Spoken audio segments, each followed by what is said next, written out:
Hindi akalain ni Marcos na ang isang celebratory drink para sa pagkapanalo ng kanilang pinakamalaking account ay magre-resulta sa isang sitwasyong babago sa buhay niya. Bilang isang senior graphic designer sa Jade Creatives, alam niyang out of league niya ang kanyang CEO na si Bianca Salvador. Si Bianca ay kilala bilang Ice Queen. Maganda, matalino, ngunit sobrang higpit. Pero nang gabing yun, sa ilalim ng dim lights ng isang bar sa Makati, nakita ni Marcos ang kakaiba sa maskara ng boss niya.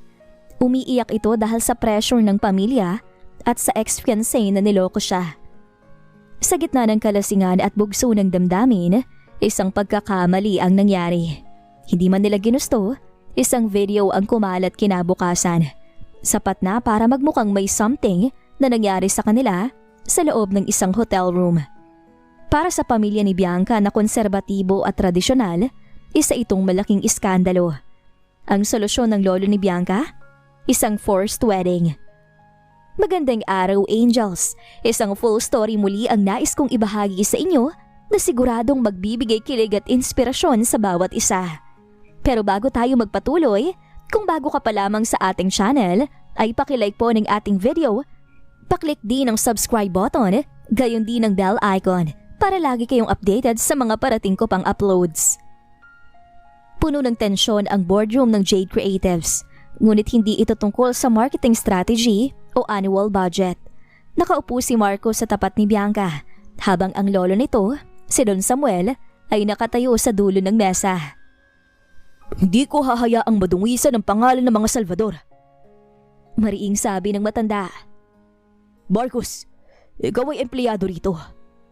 Alam mo ang bigat ng ginawa nyo. Lolo, it was a misunderstanding. Lasing lang kami at walang nangyari. Pagtatanggol ni Bianca, bagaman bakas ang kaba sa boses niya. Tumingin si Marco sa kanyang boss. Ang dating matapang na CEO ay tila isang maliit na bata sa harap ng kanyang lolo. Sir, totoo pong sinabi ni Ma'am Bianca. Inihahatid ko lang po siya dahil hindi na niya kaya mag-drive. The public doesn't care about the truth. They care about what they saw on social media. The board is losing confidence. Either you marry him to save the image of this company, or I will strip you of your position as CEO. Nalaki ang mga mata ni Bianca. Ang pagiging CEO ang tanging pangarap niya. Tumingin siya kay Marcos, ang lalaking simple, masipag, at aminado siyang gwapo sa paningin niya, pero hindi niya inakalang magiging asawa niya. Fine, pero sa isang kondisyon. Mahinang sabi ni Bianca. Anong kondisyon? Tanong ni Marcos na tila naghahabol ng hininga. We will live under one roof, but this is a business arrangement. No feelings involved. Seryosong sabi ni Bianca habang nakatingin ng diretso sa mga mata ni Marcos. Napalunok naman ang binata. Hindi niya alam kung matutuwa ba siya dahil ang crush niya noon pa man ay magiging asawa na niya. O matatakot dahil alam niyang ang buhay sa piling ng Ice Queen ay parang paglalakad sa manipis na yelo. Hindi pa man sumisikat ng hustong araw, tila kumalat na ang balita sa buong building ng Jade Creatives. Sa labi pa lang, ramdam na ni Marcos ang mga matang nakasunod sa kanya. Ang mga dating kasamahan niya sa creative department na katrabaho lang ang turing sa kanya ay biglang tumahimik pagdaan niya. Seryoso ba pre? Kayo na ni Ma'am Bianca? Tanong ni Rico, ang batalik niyang kaibigan, habang hila-hila siya sa gilid ng pantry. Pare, CEO yun. Ice Queen yun. Baka naman may ginawa ka. Hindi makasagot si Marcos. Paano ba niya ipapaliwanag na ang kasal na magaganap ay bunga lang ng isang forced marriage? Order ng lolo nito. Bago pa siya makapagsalita, bumukas ang pinto ng pantry at pumasok si Bianca. Suot nito ang kanyang trademark na power suit. Seryoso ang muka at walang emosyon. Marcos, sa office ko. Now! Maikli at malamig nitong utos. Rinig ang singhap ng mga tao sa pantry. Grabe! Under agad!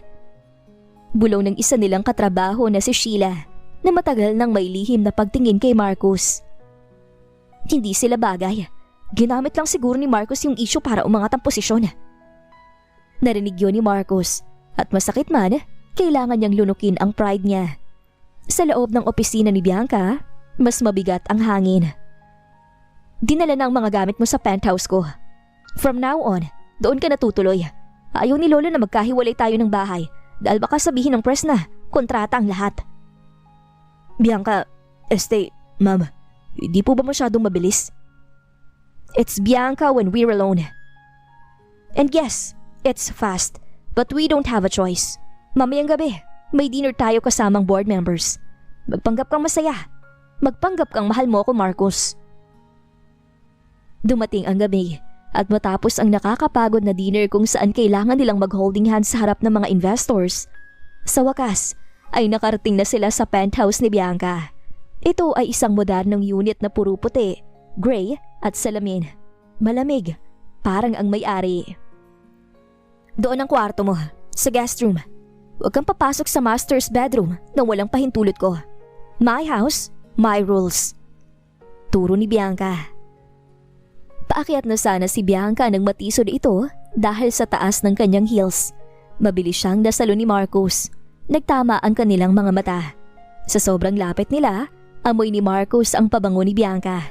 Isang halo ng vanilla. Sandaling nawala ang pagiging cold nito at napalitan ng pagkagulat. Bitawan mo ako, Marcos. Bulong ni Bianca pero hindi siya agad kumawala. Mag-iingat ka kasi, Bianca. Asawa mo na ako. Kaya kahit ayaw mo sa akin, tungkulin kong alagaan ka. Mahinang sabi ni Marcos. Mabilis na kumala si Bianca at umiwas ng tingin. Pero hindi nito naitago ang bahagyang pamumula ng kanyang mga pisngi. Sa kabilang banda, hindi alam ni Marcos na habang nag-a-adjust sila sa loob ng bahay, isang plano na ang binubuo ni Sheila at ng ex-fiancé ni Bianca para sirain ang kanilang pagsasama. Ang Jade Annual Team Building ay ginanap sa isang sikat na beach resort sa Batangas. Para sa mga empleyado, panahon ito para mag-relax. Pero para kay Bianca, isa itong pagsubok sa kanyang pasensya. Bilang CEO, kailangan niyang panatilihin ang kanyang imahe. Ngunit mahirap itong gawin habang nakikita ang kanyang asawa na pinapalibutan ng ibang babae.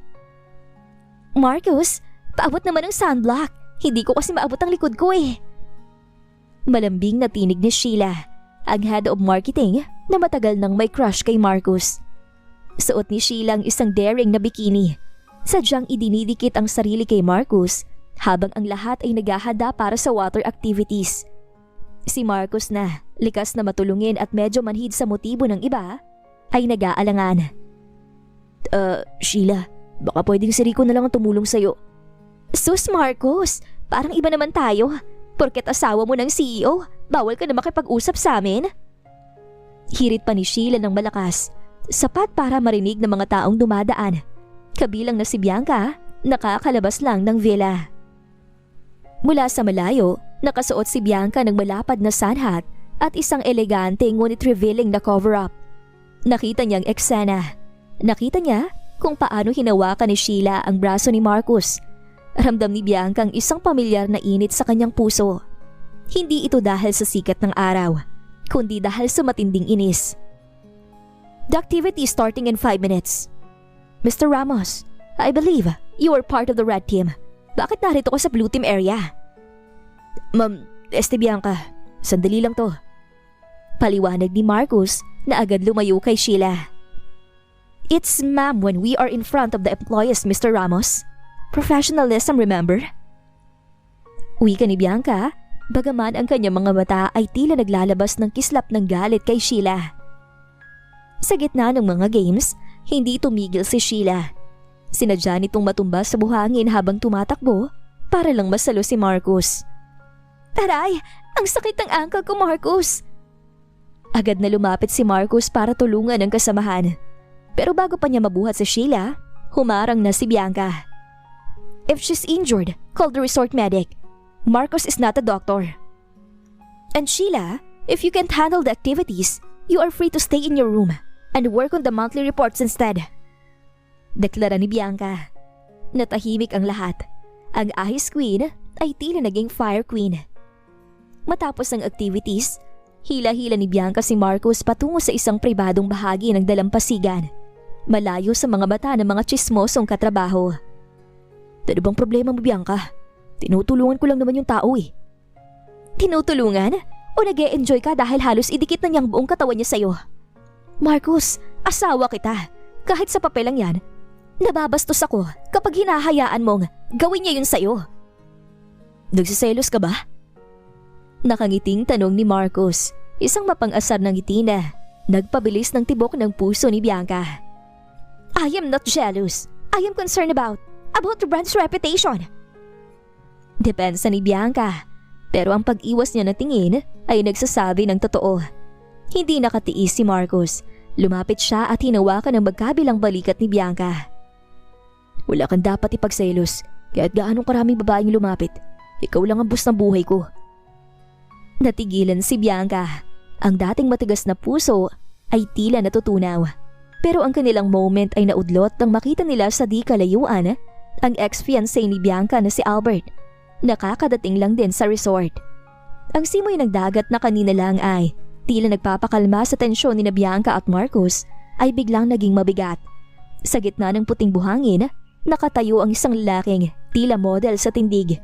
Si Albert Wright. Siya ang ex-fiancé ni Bianca. Ang lalaking nang iwan sa kanya sa ere bago ang kanilang nakatakdang kasal noon, kapalit ng isang business merger sa abroad. Bianca, you look stunning as always. Bati ni Albert na tila hindi napapansin o sadyang binabaliwala ang presensya ni Marcus sa tabi ng dalaga. Napahigpit ang hawak ni Bianca sa kanyang shades. Albert, what are you doing here? This is a private corporate event. Tired. You finally settled down with this guy? Tumingin si Albert kay Marcus mula ulo hanggang paa. Isang tinging mapangmata. Isang hamak na graphic designer? Really, Bianca? I thought you had higher standards. Bago pa makapagsalita si Bianca, humakbang na si Marcus sa harap niya. Protektado ang kanyang tindig. Ang standards ni Bianca hindi nasusukat sa laki ng bank account, kundi sa katapatan. Bagay na mukhang wala ka, base sa kwento nila. Ngumisi si Albert, isang ngising nakakaasar. Matapang, pero alam nating lahat ng kasal na to ay isang desperadong habang lang para sa kumpanya niyo. Bianca, I'm back for good and I'm here to correct my mistakes. We belong together, not you and this employee. Humarap si Albert kay Bianca at tinangkang hawakan ang kamay nito. Ngunit mabilis na iniiwas ni Bianca ang kanyang sarili. Gayunpaman, nakita ni Marcus ang bahagyang panginginig ng mga kamay ng kanyang asawa. Alam niyang kahit matapang si Bianca, malalim ang sugat na iniwan ni Albert. Nang gabing yon sa resort, nagkaroon ng bonfire party. Si Albert, bilang investor ng resort, ay nagawang makisali sa event. Nakikipag-usap siya sa mga board members. Pilit na ipinapakita na siya ang better match para kay Bianca. Samantala, si Sheila naman ay tila nakahanap ng kakampi kay Albert. Pareho nilang gustong paghiwalayin ang mag-asawa. Marcus, ayos ka lang? Tanong ni Rico habang binibigyan si Marcus ng malamig na beer. Kanina pa nakatitig sa inyo yung Albert na yun. Mukhang balak ang agawan ng pwesto ah.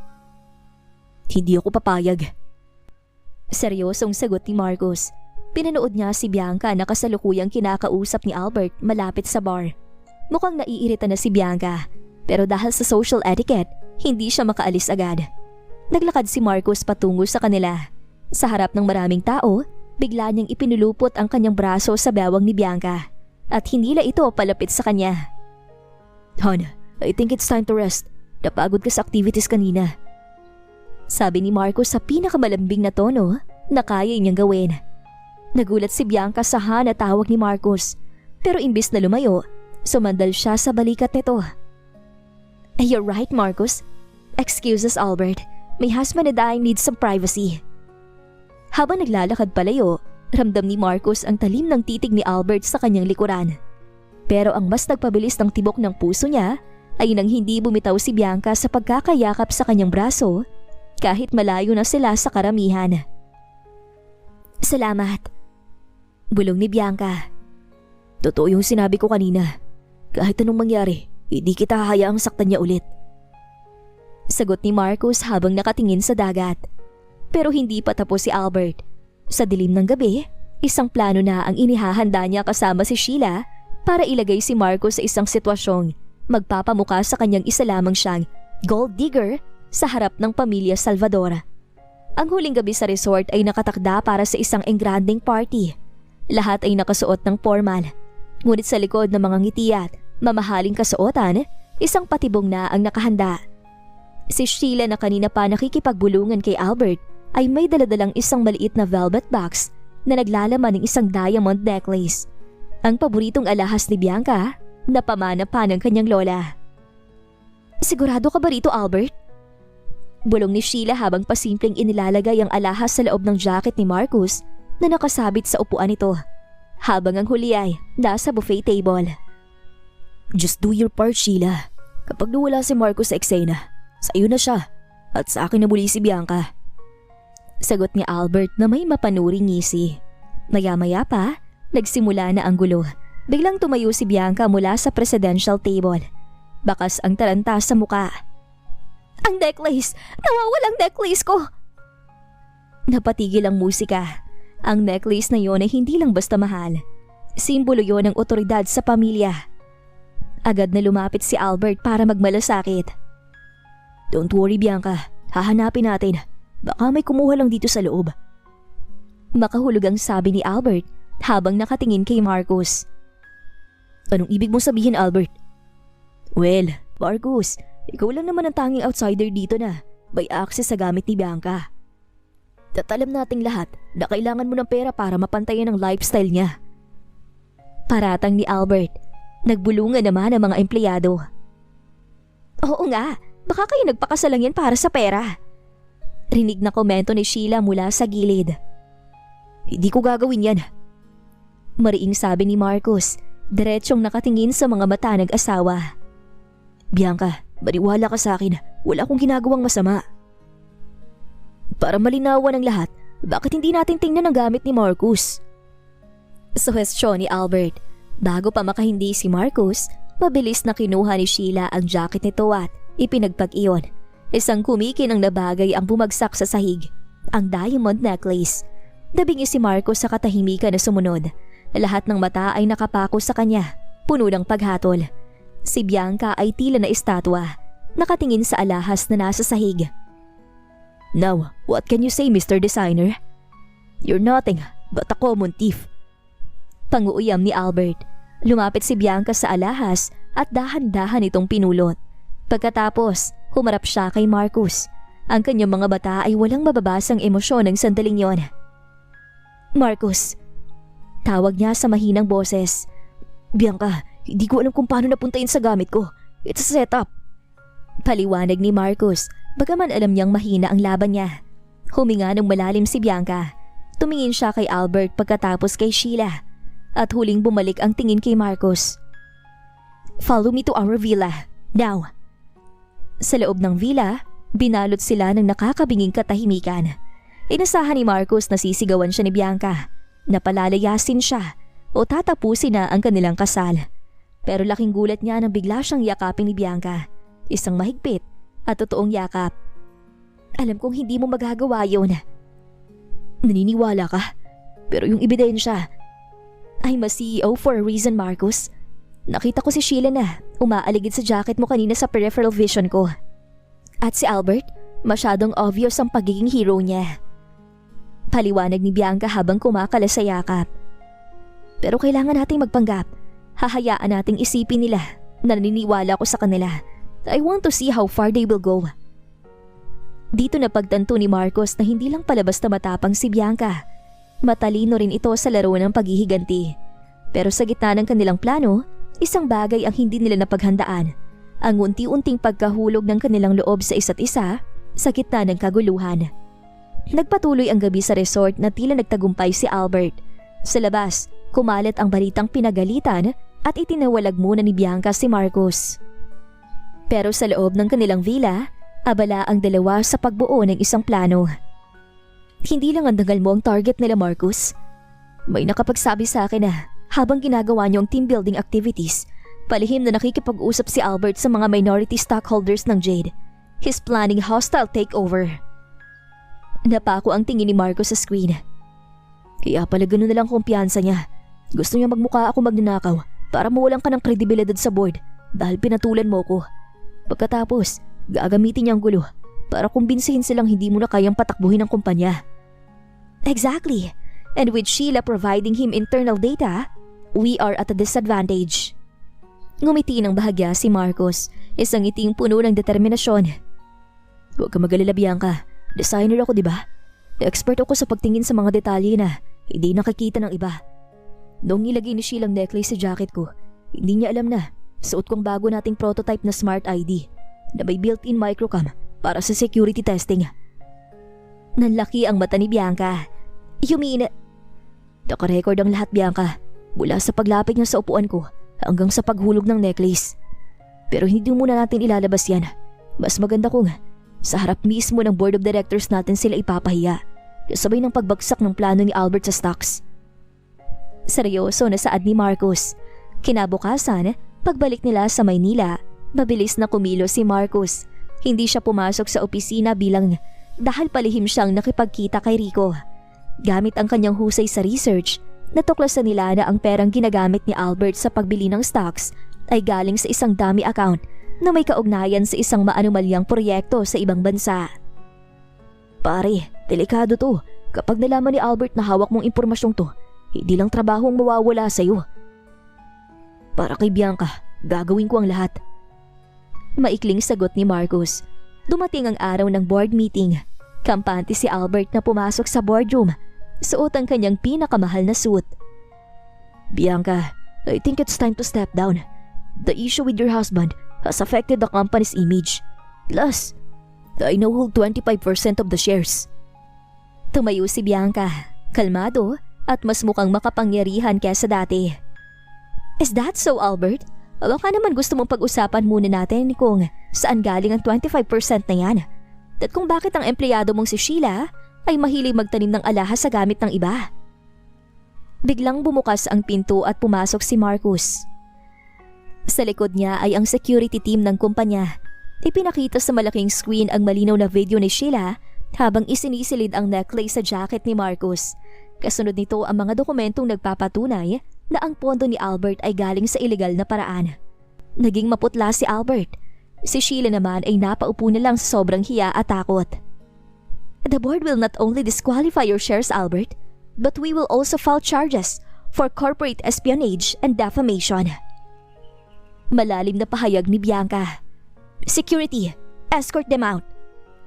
Nang lumabas ang dalawang traidor, naiwan sina Bianca at Marcos sa loob ng tahimik na boardroom. Ang mga board members ay walang nagawa kundi humanga sa determinasyon ng mag-asawa. We did it. Bulong ni Bianca nang silang dalawa na lang ang natira. Sabi sa'yo team tayo. Sagot ni Marcos. Sa gitna ng tagumpay, biglang hinawakan ni Bianca ang kamay ni Marcos.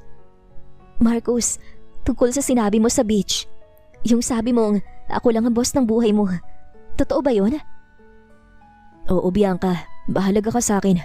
Kaya lahat ay gagawin ko para sa'yo. Seryoso na saad ni Marcos. Matapos ang kaguluhan sa boardroom, ay pinag-utos ni Bianca na tapusin ng maaga ang trabaho para sa lahat. Ngunit nanatili silang dalawa ni Marcos sa loob ng opisina. Ang gabi ay malalim na at ang tanging liwanag ay nanggagaling sa mga ilaw ng lungsod na sumisilip sa malaking salamin ng CEO office. Salamat ulit, Marcos. Kung wala ka, baka nakuha na ni Albert ang lahat ng pinaghirapan ko. Simula ni Bianca, nakaupo siya sa kanyang swivel chair pero hindi tulad ng dati. Hindi siya mukhang ice queen. Mukha siyang pagod na babaeng naghahanap ng masasandalan. Lumapit si Marcos at inilapag ang isang tasa ng mainit na kape sa mesa nito. Sabi ko naman sa'yo, hindi kita pababayaan. At saka, asawa mo ko, di ba? Kahit pa sabihin nating sa papel lang muna. Napatitig si Bianca sa kape. Pagkatapos ay tumingin kay Marcos. Hanggang kailan, Marcos? Ang ano? Ang pagpapanggap natin. Ang sabi ni Lolo, kailangan nating panindigan to sa loob ng 1 taon bago ang annulment. Pero natatakot ako. Natatakot sa ano, Bianca? Lumapit si Marcos, sapat na para maamoy ang pamilyar na bango ng asawa niya. Natatakot ako na baka kapag dumating ang araw na kailangan na nating maghiwalay, hindi ko na kayang bumalik sa dati. Sa buhay na mag-isa lang ako.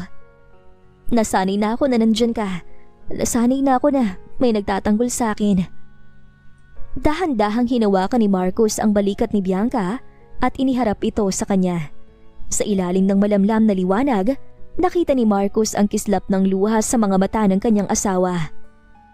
Sino bang nagsabi na kailangan matapos ito sa annulment?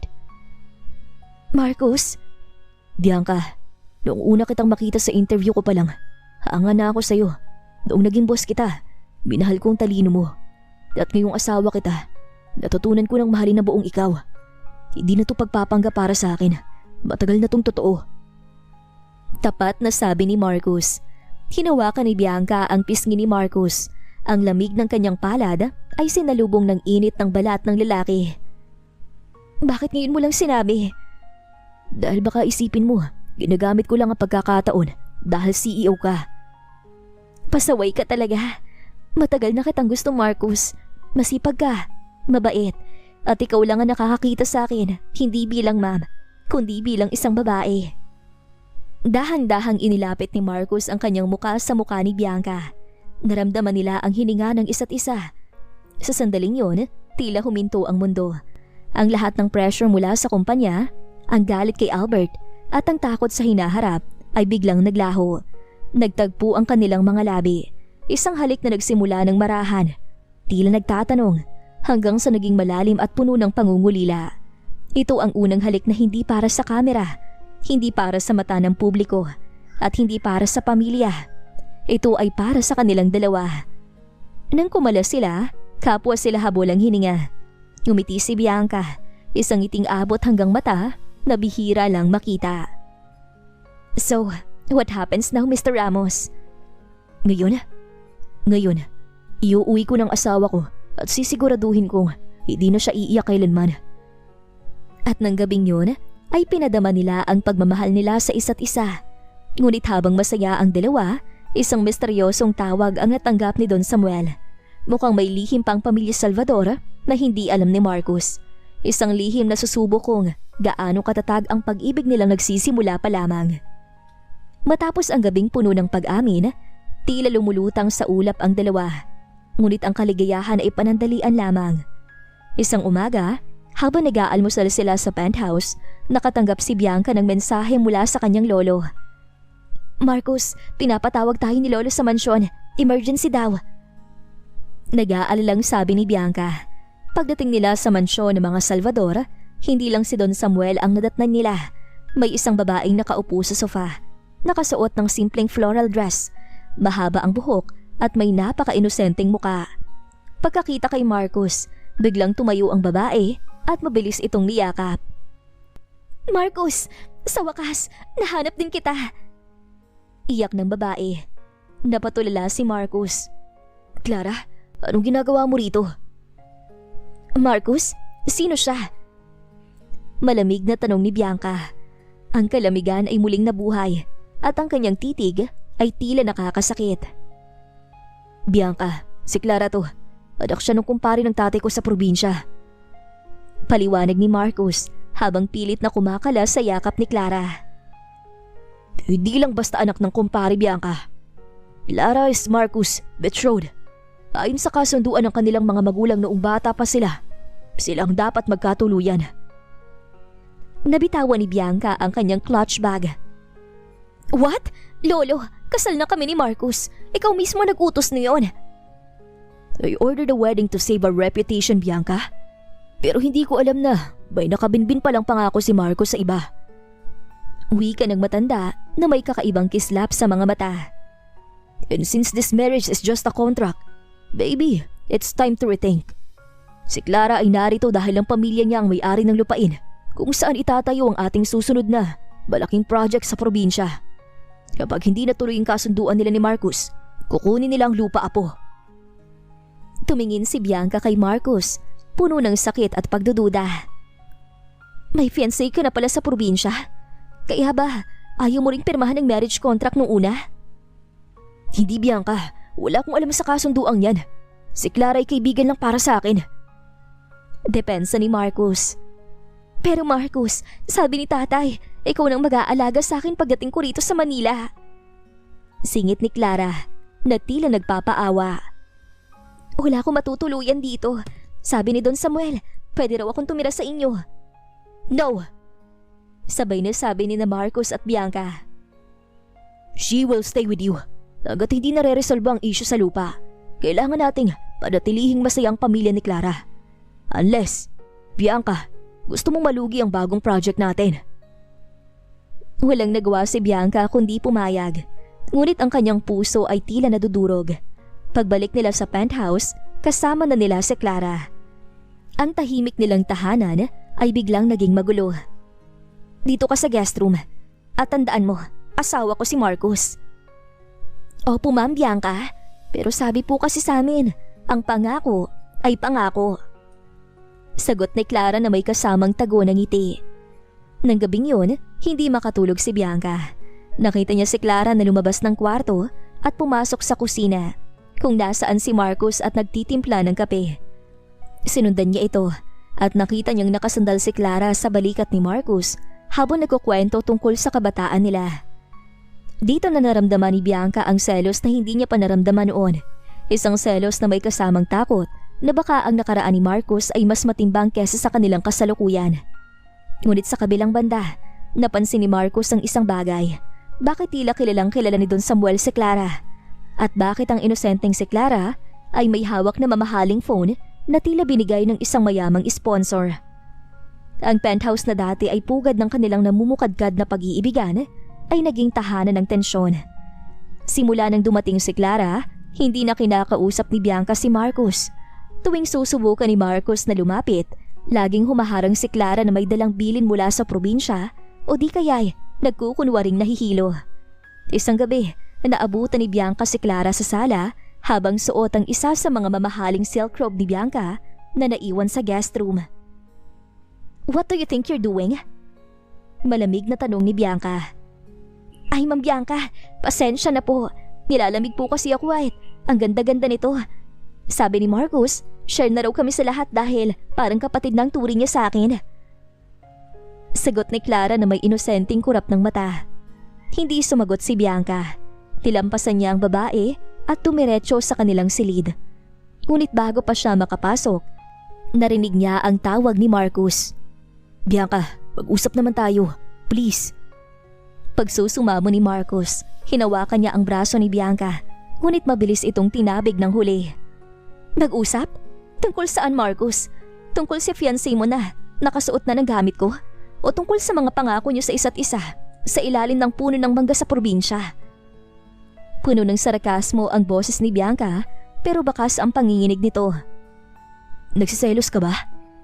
Hindi ako nagsiselos. Nasusuka ako sa sitwasyon. I am the CEO of this company, and yet, I feel like a mistress in my own house. Sigaw ni Bianca bago tuluyang pumasok sa kwarto at ibinalibag ang pinto. Naiwang nakatayo si Marcos sa hallway. Alam niyang kailangan niyang gumawa ng paraan. Hindi siya naniniwalang nagkataon lang ang lahat. Pinanood niya si Clara mula sa malayo. Napansin niyang tuwing akala ni Clara ay walang nakatingin, nawawala ang pagkaprobinsyana nito. Ang paraan ng paghawak niya ng wine glass at ang pag-scroll sa kanyang high-end na smartphone ay hindi gawin ng isang dalagang galing sa hirap. Kinabukasan, habang nasa trabaho si Bianca, nagkunwari si Marcos na aalis din. Ngunit palihim siyang bumalik at nakinig sa usapan ni Clara sa balkonahe. Opo Don Samuel, maayos pong lahat. Nag-aaway na sila gabi-gabi. Rinig ni Marcos ang boses ni Clara. Wala na ang puntong probinsyana. Diretso at matalim na ang pananalita nito. Sigurado po ba kayo? Kapag naghiwalay sila, itutuloy niyo ang partnership sa agency namin? Opo, gagawin ko ang lahat para makuha ang loob ni Marcos. Nanlamig si Marcos. Si Clara ay kinuha ni Don Samuel para sirain ang relasyon nilang mag-asawa. Mukhang ayaw ng lolo ni Bianca na tuluyang mahulog ang loob ng apo sa isang hamak na empleyado lang. Dali-dali nag-isip ng plano si Marcos. Imbis na harapin si Clara, dumiretso siya sa opisina ng asawa. Alam niyang kailangan niya itong suyuin ng tama habang inilalantad ang katotohanan. Pumasok si Marcos sa opisina ni Bianca na may dalang isang bouquet ng paborito nitong bulaklak at ang paborito nitong kape. Bianca, hindi ako aalis hanggat hindi mo ko pinakikinggan. May nalaman ako tungkol kay Clara at sa lolo mo. Tumingala si Bianca mula sa kanyang mga papeles. Ang kanyang mga mata ay mapula, halatang hindi nakatulog. Anong nalaman mo? Ipinakita ni Marcos ang isang audio recording na palihim niyang nakuha. Habang nakikinig si Bianca sa boses ni Clara at ni Don Samuel, dahan-dahang napalitan ng galit ang sakit sa kanyang muka. Lolo, bakit niya nagawa to? Dahil takot siya, Bianca. Takot siyang maging masaya ka sa piling ng taong hindi niya pinili para sa'yo. Sabi ni Marcos. Lumuhod siya sa harap ni Bianca at hinawakan ang mga kamay nito. Hindi ako aalis, Bianca. Kahit ilang Clara o Don Samuel pang humarang. Dahil mahal na kita. Sa unang pagkakataon matapos ang ilang araw, ngumiti si Bianca. Isang ngiting may halong ganti. Kung laro ang gusto ni Lolo at ng babaeng yan, pagbibigyan natin sila. Marcos, handa ka na bang maging best actor? Nagsimula na ang plano ni Bianca at Marcos ng gabing yon. Imbis na mag-away, nagkunwari silang cool sa isa't isa sa harap ni Clara. Pero sa loob ng kanilang silid, tahimik silang nagpaplano. Alam nilang hindi lang si Clara ang kalaban, kundi ang mismong lolo ni Bianca na si Don Samuel. Kailangan nating ipamukha kay Clara na nagtatagumpay siya. Kapag kampante na siya, doon siya maglalabas ng mas maraming impormasyon. Kinabukasan, sinimula ni Marcos ang kanyang acting. Naging sobrang malapit siya kay Clara. Ipinagluluto niya ito at dinadala sa kung saan-saan. Habang si Bianca naman ay nagkukunwaring busy sa trabaho at nagsiselos ng palihim. Marcos, buti na lang at naintindihan mo rin na tayo talagang para sa isa't isa. Malambing na sabi ni Clara habang nasa isang restaurant sila. Hindi niya alam na may nakatagong recorder sa ilalim ng mesa. Oo naman, Clara. Mahirap din kasi nga pakisamahan si Bianca eh. Masyadong seryoso. Pagsisinungaling ni Marcos habang diring-diri sa loob niya. Pero paano yung lupa natin sa probinsya? Sabi ni Don Samuel, doon nakasalari ang promotion ko. Kumagat si Clara sa pain. Huwag ka mag-alala, Marcos. Walang lupa. Script lang yun ni Don Samuel para mapilitan si Bianca na hiwalayan ka. Ang totoo, kapag nag-file si Bianca ng annulment dahil sa infidelity mo, may basihan ng board of directors para patalsikin siya bilang CEO dahil sa moral issues. At ang papalit sa kanya, ang pinsan mong si Javier na, bata ni Don Samuel. Nanlamig si Marcos. Mas malalim pa pala ang traidoran kesa sa inaasahan niya. Hindi lang pala puso ang gustong sirain ng matanda, kundi ang buong karera ni Bianca. Samantala, sa opisina ng Jade, nakatanggap si Bianca ng isang anonymous tip na magkakaroon ng emergency board meeting bukas. Ang agenda?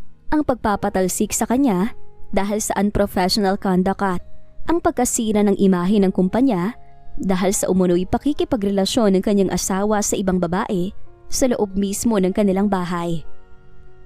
Lolo, talaga palang wala kang puso. Bulong ni Bianca habang tinitingnan ng litrato nila ni Marcos. Dumating ang araw ng board meeting. Pumasok si Don Samuel na kasama si Clara na kunwari ay umiiyak at biktima ng panunukso ni Marcos. Bakang kasama sa board. Masakit mong sabihin, pero ang apo ko ay nabigong kontrolin ng kanyang asawa. Ang iskandalong to ay kumakalat na sa social media. Hindi natin pwedeng hayaang ang CEO ng JD sangkot sa ganitong gulo. Tumayo si Bianca, kalmado at may tipid ng ngiti. Lolo, bago niyo ko patalsikin, bakit hindi muna natin pakinggan ang panig ng asawa ko? Pumasok si Marcos sa boardroom, hindi bilang isang guilty na lalaki, kundi bilang isang taong may hawak ng alas. Ipinatugtog niya ang recording ng usapan nila ni Clara sa restaurant. Rinig na rinig ang pag-amin ni Clara na script lang ang lahat at ang plano ni Don Samuel na palitan si Bianca. Naging maputla ang matanda. Si Clara naman ay nagtangkang tumakas pero hinarang siya ng security. Hindi lang yan. I have documents here proving that the photos leaked online were paid for by Don Samuel's personal account. Lolo, you didn't just try to ruin my marriage. You tried to sabotage the very company you built. Ang mga board members ay nagbulungan. Ang plano ni Don Samuel ay nag-backfire. Imbes na si Bianca ang mapatalsik, ang mga board members mismo ang nagmungkahi na mag-retire na ng tuluyan ang Don dahil sa unethical behavior. Nang matapos ang meeting, naiwan ang mag-asawa sa hallway. Tapos na, Bianca. Hindi pa, Marcus. Dahil ngayon, wala na tayong kailangan patunayan kay Lolo. Dahil ngayon, pwede na nating simulan ang totoong buhay natin. Pero habang naglalakad sila palabas, isang pamilyar na sasakyan ang huminto sa harap nila. Bumaba si Albert, pero sa pagkakataong ito, hindi siya nananakot. Mukha siyang desperado. Bianca, kailangan nating mag-usap. May panganib na paparating. At hindi ito galing kay Don Samuel. Ang pagpapakita ni Albert sa harap ng Jade Building ay nagdala ng panibagong kaba sa puso ni Bianca. Bagaman alam nilang traidor si Albert, ang takot sa kanyang mga mata ay tila totoo. Bianca, Marcus, makinig kayo. Hindi ako narito para manggulo. Ang kumpanyang pinagbentahan ko ng stocks ko noon, ang Vortex Holdings, ay hindi pala legal na kumpanya. Isa tong front para sa isang sindikato na gustong pasukin ng real estate industry ng bansa. Kumunot ang noo ni Marcus. Tatanong kinalaman yan sa amin. Gusto nilang lupain ng mga Salvador kung saan itatayo yung Jade Towers. Noong hindi ko nakuha ang kumpanya nyo, ay nagalit sila. Ngayong nalaman nilang nabigo ang plano ni Don Samuel, balak nilang dumaan sa marahas na paraan. Paliwanag ni Albert. Bianca, may tracking na sila sa sasakyan mo. Nagpadala na sila ng mga tao. Bago pa man makasagot si Bianca, isang itim na SUV ang humarurot patungo sa kanilang direksyon. Mabilis na hinila ni Marcos si Bianca palayo, habang si Albert naman ay napatakbo patungo sa kabilang kalsada. Sa loob! Balik sa lobby! Sigaw ni Marcos. Nakahinga lang sila ng maluwag nang makapasok sa loob ng building kung nasaan ang mga security guards. Pero alam ni Marcos na hindi sila pwedeng manatili roon habang buhay. Dinala niya si Bianca sa kanyang maliit na apartment, isang lugar na walang nakakaalam maliban sa kanya at kay Rico. Mas ligtas rito kaysa sa sikat na penthouse ni Bianca. Marcos, natatakot ako. Bulong ni Bianca habang nakaupo sa lumang sofa ni Marcos. Malayo ito sa karangyaan ng kanyang buhay. Pero sa unang pagkakataon, mas naramdaman niya ang seguridad. Nandito ako, Bianca. Hindi kita iiwan. Kung totoong sinabi ni Albert, kailangan nating malaman kung sinong nasa likod ng Vortex Holdings. Habang naghahanap ng impormasyon, napansin ni Marcos na may kahina-hinalang email na natatanggap ang kumpanya noon pa man. Ginamit niya ang kanyang kaalaman sa digital design para i-trace ang source ng mga emails. Doon niya natuklasan ng isang nakakagulat na katotohanan. Ang leader ng Vortex ay walang iba kundi ang dating business partner ng tatay ni Bianca na matagal nang may galit sa pamilya ni Salvador. Si Mr. Marquez, nakala ko nasa ibang bansa na siya. Gusto niyang bawiin ang lahat sa inyo, Bianca, at gagamitin niyang gulo ng kasal natin para palabasin na hindi stable ang kumpanya ninyo. Ani Marcos. Sa gitna ng tensyon, biglang namatay ang ilaw sa apartment ni Marcos. Nakarinig sila ng mga yabag sa labas ng pinto. Hinawakan ni Marcos ang isang mabigat na trophy na nasa istante at hinarangan ang pinto. Bianca, umasok ka sa banyo. Ilak mo ang pinto. Tumawag ka sa pulis. Utos ni Marcos sa seryosong tono. Pero paano ka, Marcos? Kaya ko to. Basta huwag kang lalabas. Bumukas ng malakas ang pinto at pumasok ang dalawang lalaking nakamaskara. Kahit walang karanasan sa pakikipaglaban, ginamit ni Marcos ang kanyang bilis. Inihagis niya ang mga gamit sa kusina para malito ang mga ito. Sa dilim, ang tanging gabay niya ay ang kagustuhang protektahan ng babaeng mahal niya. Nang dumating ang mga pulis matapos ang ilang minuto, nakita nilang nakatumba ang isang sospek at ang isa naman ay nakatakas. Sugatan si Marcos sa braso, pero ang unang hinanap niya ay si Bianca. Bianca, okay ka lang? Lumabas si Bianca sa banyo at agad na niyakap si Marcos ng mahigpit. Hindi alintana ang dugo sa damit nito. Bakit mo ginawa yun? Pwede kang mapahamak. Nasawa mo ko, Bianca. At gaya ng sabi ko, ikaw lang ang boss ng buhay ko. Kahit buhay ko pang kapalit, puprotektahan kita. Dito na pagtanto ni Bianca na higit pa sa anumang pirma sa papel ang katatagan ng pagmamahal ni Marcos. Pero ang tanong, hanggang kailan sila magtatago? At paano nila tuluyang mapapabagsak ang isang kalaban na mas malakas pa kesa sa kanila? Ang amoy ng gamot sa loob ng ligtas na hideout, isang safe house na pagmamay-ari ng tapat na kaibigan ni Bianca, ay nagsilbing paalala sa naganap na engkwentro. Habang ginagamot ni Bianca ang sugat sa braso ni Marcus, ang katahimikan sa pagitan nila ay punong-puno ng bigat. Hindi na tayo pwedeng manatiling ganito, Bianca. Basag ni Marcus sa katahimikan. Ang kanyang boses ay seryoso, malayo sa masayahing Marcus na nakilala ng lahat sa opisina. Hanggat magkasama tayo, tayong madaling target. Alam nilang bawat galaw natin dahil nakatutok sila sa'yo. Napatigil si Bianca sa paglilinis ng sugat. Anong ibig mong sabihin? Humarap si Marcos sa kanya at hinawakan ang kanyang mga kamay. Kailangan nating maghiwalay muna. Lilipat ako sa isang lugar na hindi nila inaasahan. Magpapakita ako, magpapahuli ako sa mga radar nila para mailigaw kong atensyon nila palayo sa'yo. Habang ginagawa ko yun, gamitin mo lahat ng resources ng Jade para tuluyang i-expose si Mr. Marquez at ang Vortex Holdings. Nanlaki ang mga mata ni Bianca. Agad siyang umiling. Ang mga luha ay nagsisimulang mamuo sa kanyang mga mata. No, hindi ako papayag. Marcos, ang sabi mo hindi mo ko iiwan. Bakit mo gagawin to? Delikado ang plano mo. Bianca, makinig ka. Gusto nilang gamitin ako para pasukuin ka. Kapag nakuha nila ako habang kasama kita, pareho tayong talo. Pero kung mag-isa lang ako, mas maliksi ako.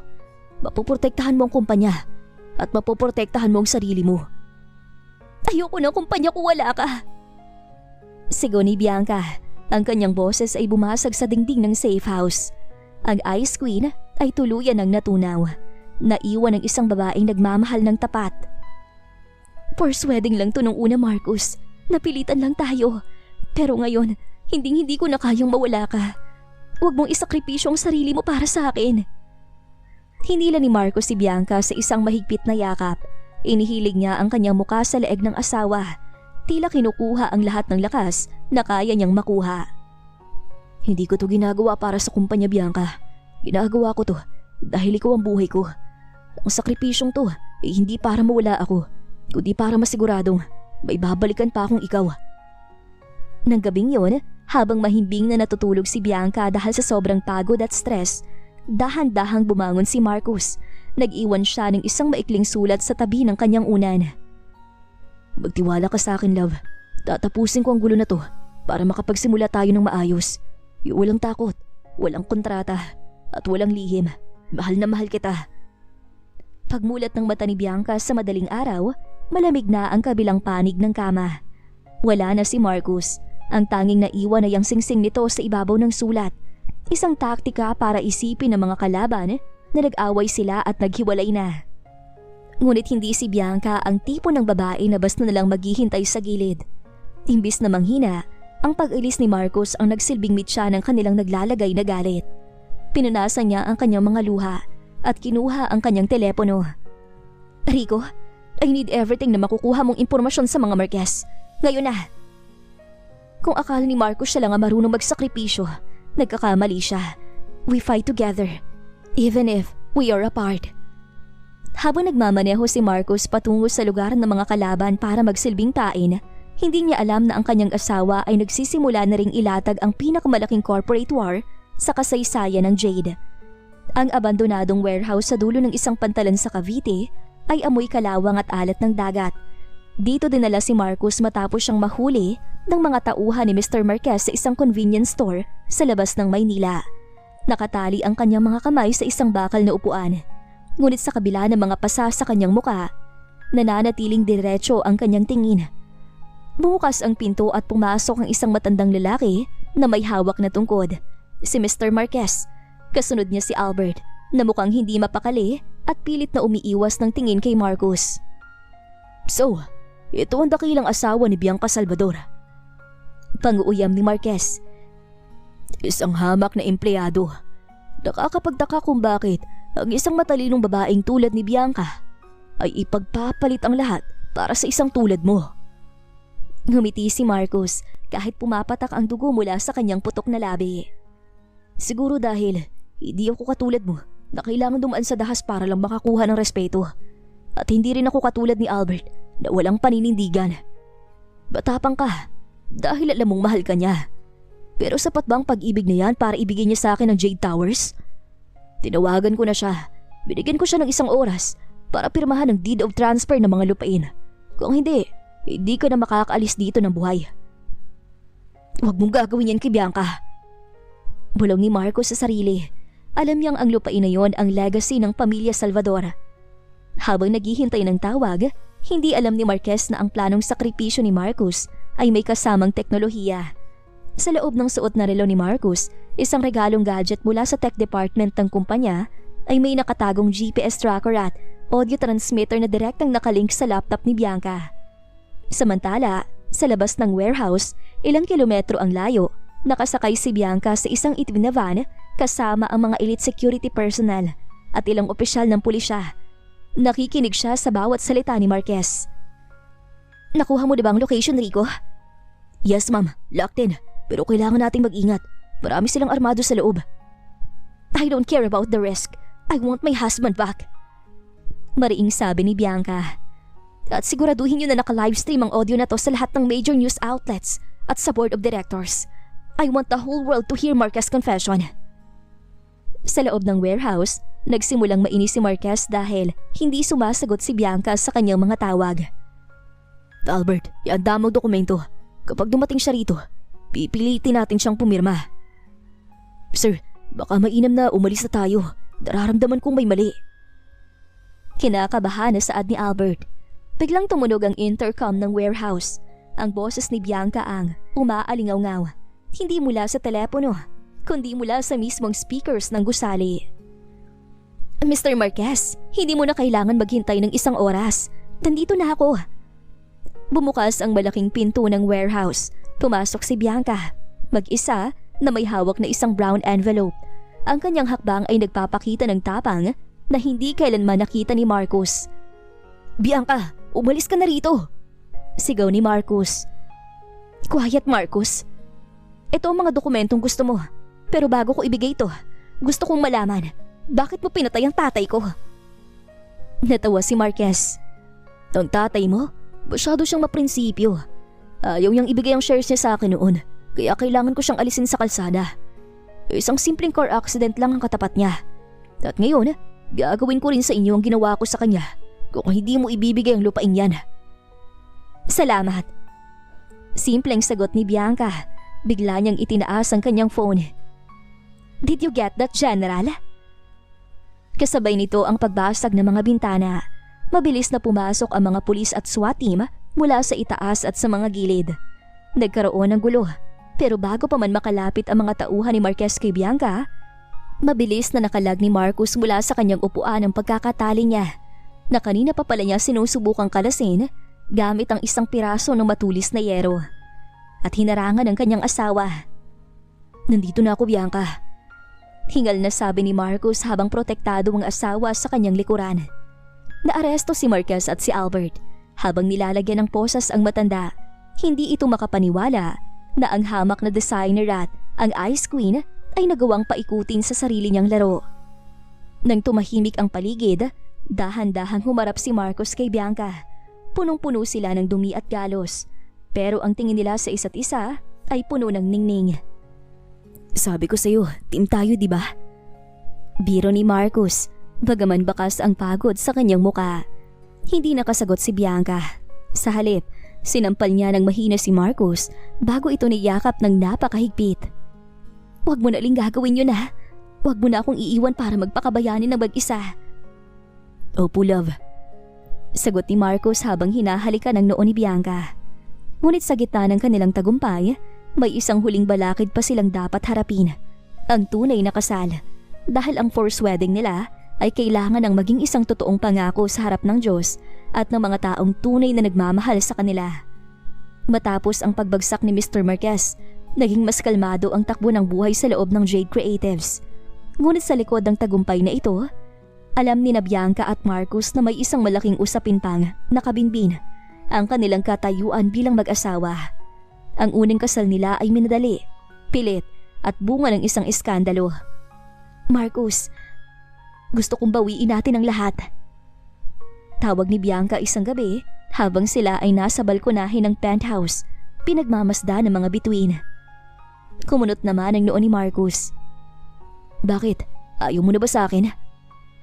Hindi, ang ibig kong sabihin, gusto ko magpakasal tayo ng tama. Yung hindi dahil sa utos ni Lolo, kundi dahil gusto natin. Gusto kong makita kang naglalakad sa altar nang hindi napipilitan. Nagliwanag ang mukha ni Marcus. Gusto ko rin yan, Bianca. Pero paano ang pamilya mo? Alam mo hanggang ngayon, tingin pa rin sa akin ng mga kamag-anak mo ay yung swerteng empleyado na nakabingwit ng CEO. Hayaan mo sila. Ipakita natin sa kanila kung sino talaga si Marcus Ramos. Determinadong sabi ni Bianca. Nagpatawag ng isang pamilyang pagtitipon si Bianca sa mansyon ng mga Salvador. Naroon ang mga tito, tita at pinsan niya na pawang mga aristokrata ang kilos. Naroon din si Don Samuel. Nabagaman wala na sa kapangyarihan bilang chairman, ay nananatiling iginagalang na boses sa pamilya. Sa gitna ng hapunan, tumayo si Bianca. Gusto naming ipaalam sa inyo na magkakaroon kami ni Marcus ng isang church wedding sa susunod na buwan. At sa pagkakataong ito, hindi ito forced wedding. Ito ay pagpapatibay ng aming tunay na nararamdaman. Isang tito ni Bianca ang nagtaas ng kilay. Bianca, iha, alam natin lahat ang nangyari. Pero seryoso ka ba? Ang kumpanya ay nangangailangan ng leader na may malawak na koneksyon. Si Marcos ay isang designer.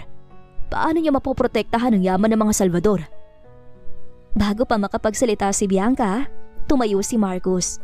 Kalmado siya, walang bakas ng kaba. Sir, alam ko pong marami kayong pagdududa sa akin. Wala akong malaking manao, sikat na apelido. Pero noong nasa panganib ang buhay ni Bianca at ang seguridad ng kumpanya, hindi ang pangalan ninyo nagligtas sa kanya. Akong humarap sa bala. Akong pumasok sa lugar ng kalaban. At ako ang nanatili sa tabi ng asawa ko nang talikuran siya ng mga taong inaasahan niyang tutulong sa kanya. Tumingin si Marcos kay Don Samuel. Hindi ko po hangad ang yaman ninyo. Ang tanging hiling ko lang ay ang pagkakataong patunayan na ang pinakamalaking investment ni Bianca ay hindi ang kumpanya, kundi ang pagtitiwala niya sa akin. Nabalot ng katahimikan ng silid. Dahan-dahang tumayo si Don Samuel. Lumapit siya kay Marcos at tinitigan ito ng matagal. Pagkatapos, laking gulat ng lahat nang tapikin ng matanda ang balikat ni Marcos. Noong una, akala ko ay pagkakamali ang pagpapakasal ninyo. Pero nakita ko kung paano binago si Bianca. Mas naging matatag siyang leader dahil sa iyo. At higit sa lahat, nakita ko na bahal mo ang apo ko. Kung handa kang protektahan ang apo ko hanggang sa huli, wala na akong gagawin pa para hadlangan kayo. Nagsipalakpakan ng mga kamag-anak. Pagkaman ang ilan ay napilitan lang, pero ang mahalaga ay nakuha na nila ang bendisyon ng pamilya. Nang gabing yon, habang naghahanda sila para sa kanilang totoong kasal, nalaman ni Marcos na may sorpresa si Bianca sa kanya. Inihanda ni Bianca ang lahat ng mga gamit ni Marcos sa probinsya at ipinasundo ang kanyang mga magulang para maging bahagi ng selebrasyon. Hindi ka lang empleyado rito, Marcos. Ikaw ang hari ng puso ko, love. Bulong ni Bianca habang naglalakad sila sa dalampasigan bago ang araw ng kasal. Ang sikat ng araw sa hapon ay tumatagos sa mga stained glass ng isang lumang katedral sa Intramuros. Ang buong simbahan ay napupuno ng mga puting rosas at orchids. Simple pero elegante. Eksakto sa personalidad ni Bianca. Ngunit higit sa dekorasyon, ang atmosfera ay puno ng katotohanan. Wala na ang kaba ng iskandalo. Ang narito na lang ay ang pananabik ng dalawang pusong nahanap ang isa't isa sa maling pagkakataon, ngunit sa tamang rason. Nakatayo si Marco sa dulo ng altar. Suot ang isang charcoal gray na suit na siya mismo ang nag-design ng embroidery sa cuffs. Hindi siya mapakali. Kahit hinarap na niya ang mga armadong tauhan ni Marquez, mas matindi ang kaba niya ngayon. Sa tabi niya ay si Rico, na panay ang biro para pakalmahin siya. Pare, relax. Hindi na to forced wedding. Wala nang tatakbo. Bulong ni Rico. Nang bumukas ang malaking pinto ng simbahan, tumigil ang mundo ni Marcos. Unti-unting naglakad si Bianca sa altar. Suot nito ang isang minimalist na gown na gawa sa silk na lalong nagpalitaw sa kanyang ganda. Hindi na siya ang ice queen na kinatatakutan sa boardroom. Siya na si Bianca, ang babaeng marunong umiyak, tumawa at magmahal. Nang maibigay na ni Don Samuel ang kamay ni Bianca kay Marcos, bumulong ang matanda. Ingatan mong apo ko. Higit pa po sa sarili ko, sir. Sagot ni Marcos. Sa gitna ng seremonya, dumating ang oras para sa palitan ng vows. Ngunit bago magsalita si Marcos, humingi siya ng pahintulot sa pari na ipakita ang kanyang espesyal na regalo para sa asawa. Bumukas ang malaking screen sa gilid ng altar. Akala ng lahat ay slideshow lang ito ng mga litrato. Pero nagkamali sila. Ito ay isang animation. Isang graphic novel na binuo ni Marcos sa loob ng maraming gabi. Ipinakita sa animation ang kwento ng isang munting designer na palihim na humahanga sa isang reyna ng kumpanya. Ipinakita roon ang bawat sulyap ni Marcos sa pantry, ang bawat pagpupuyat niya para lang mapaganda ang presentation ni Bianca. At ang sandaling akala niya ay katapusan na niya noong gabing ikinasal sila sa West. Ngunit ang huling bahagi ng animation ang nagpaiyak sa lahat.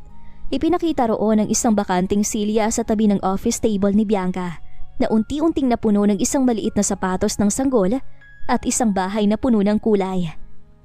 Bianca, noong pumasok ako sa kumpanya, ang tanging pangarap ko lang ay maging isang mahusay na designer. Hindi ko akalain na ang pinakamagandang masterpiece na gagawin ko ay ang buhay na kasama ka.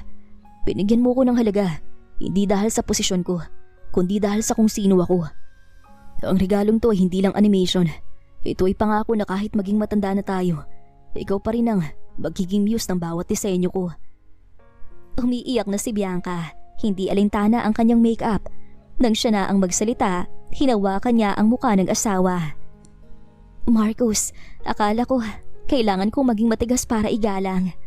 Akala ko kailangan kong maging mag-isa para hindi masaktan. Pero itinuro mo sa akin na ang tunay na lakas ay nasa pagtitiwala sa taong mahal mo. Salamat hindi ka sumuko sa akin kahit itinaboy kita. You are not just my employee. You are not just my husband. You are my home. Buong puso na saad ni Bianca. I do. Sabay nilang bigkas ng may matinding paninindigan. I now pronounce you husband and wife. You may now kiss the bride. Ang halik na sumunod ay puno ng tamis at tagumpay. Palakpakan ng lahat, mula sa pamilya Salvador hanggang sa mga empleyado ng Jade na naging saksi sa kanilang laban. Maging si Sheila at Albert na napaalis sa kumpanya ay wala na sa kanilang isipan. Ang tanging mahalaga ay ang hinaharap. Sa reception na ginanap sa isang garden, nagkaroon ng huling sorpresa. Inanunsyo ni Bianca na itatalaga niya si Marcos bilang bagong creative director ng kumpanya. Hindi dahil asawa niya ito, kundi dahil sa napatunayang galing nito sa paghawak ng mga krisis at pagbuo ng mga bagong konsepto. Habang nagsasayaw ang dalawa sa ilalim ng mga fairy lights, bumulong si Marcos. So Mrs. Ramos, anong susunod na plano ng ating kumpanya? Wala munang trabaho, Mr. Ramos. Sa ngayon, ang plano ko lang ay mahalin ka habang buhay. Mahal na mahal kita, love. Mahal na mahal din kita, Bianca.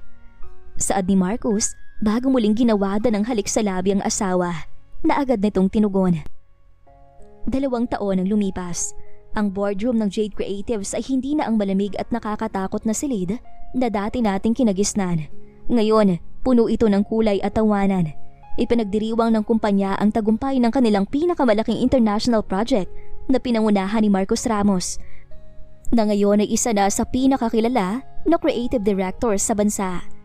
Ngunit sa gitna ng palakpakan, isang maliit na bata ang biglang tumakbo papasok sa silid. Daddy! Mommy! Sigaw nito. Agad na binuhat ni Marcos ang bata, ang kanilang panganay na si Mateo. Habang lumalapit si Bianca na may bitbit na matamis na ngiti at bakas ng pagbubuntis sa kanilang pangalawang anak. The meeting is adjourned. Family time na.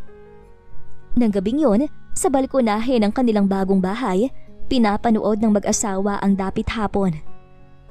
Sino bang mag-aakala na ang first wedding na yon ang magiging pinakamagandang desisyon na hindi natin plinano? Bulong ni Bianca habang nakasandal sa balikat ni Marcos. Inilabas ni Marcos ang isang maliit na frame. Sa loob nito ay ang lumang marriage contract nila. Ang papel na dati ay simbolo ng pilitan at iskandalo, pero sa ilalim nito may nakasulat na bagong dedikasyon. Walang kontratang mas matibay kaysa sa pangako ng pusong tapat. Ikaw ang tadhana ko sa bawat pahina ng buhay ko. Mahal kita, boss. Pili yung sabi ni Marcos. Mahal din kita, Marcos. Higit pa sa anumang pirma sa papel. Sagot ni Bianca. Ang forced wedding na nagsimula sa isang pagkakamali at iskandalo ay nagtapos sa isang wagas na pag-iibigan. Dahil sa dulo, hindi ang paraan ng pagkikita ang mahalaga, kundi ang desisyong manatili sa piling ng isa't isa, anuman ang hamon ng mundo. Dito nagtatapos ang kwento ni na Marcos at Bianca. Napatunayan nila na ang pag-ibig ay hindi laging nagsisimula sa perpektong paraan. Pero hanggat may tiwala at paninindigan, palagi itong magtatapos sa tamang tao. Maraming salamat po sa inyong suporta. Please don't skip ads po. Malaking tulong sa ating channel para mas madami tayong magawa.